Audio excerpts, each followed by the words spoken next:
मला पालकांना एवढं सांगायचं आहे की तुमच्या मुलांना जे आवडतं ते त्यांना करू द्या. कारण ही जी मुलं यांचं मी प्रशिक्षण घेतलं स्टेज क्राफ्ट घेण्यासाठी म्हणजे खूप नॉलेज लागते किंवा खूप समज लागते. पण ह्या मुलांनी इतक्या लवकर कॅच केलं ते मला समजलं नाही. मी एक उदाहरण आणून दाखवतो तुम्हाला की मुलांनी जे तयार केलं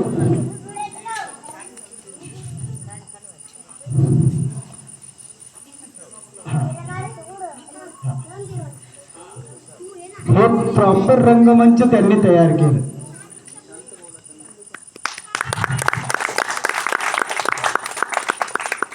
आज आल्यानंतर मला लक्षात आलं, मी बघितलं ते रुपाली मॅडमना विचारलं की हे कुणी तयार केलं, तर म्हणे मुलांनी.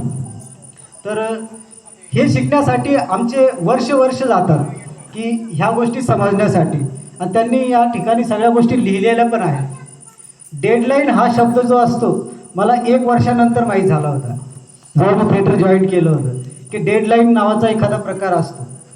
तर मुलांनी आल्याबरोबर मला सांगितलं, सर आम्ही सगळ्यात अगोदर डेडलाईन तयार केली.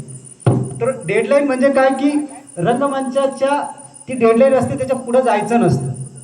पुढे गेलं की चेहऱ्यावरचे एक्सप्रेशन किंवा त्याचे हावभाव दिसत नाही.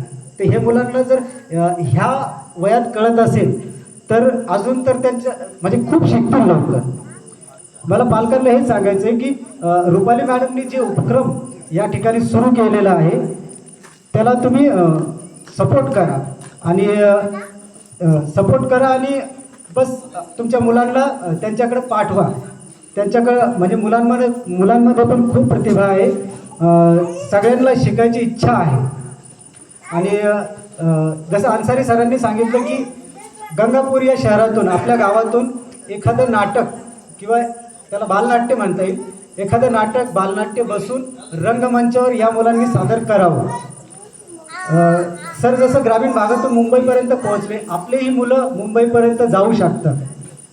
आपल्याला फक्त काय असते की एक ग्रामीण भागाचे आहोत, मुंबईमध्ये स्टँडर्डनेस आहे, तिथं ग्लॅमर आहे, त्यांना खूप नॉलेज असतं, असं काही नाही.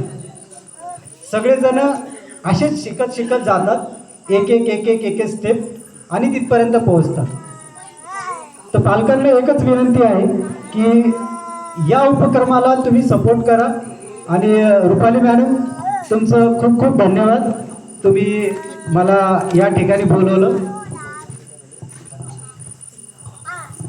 धन्यवाद सर.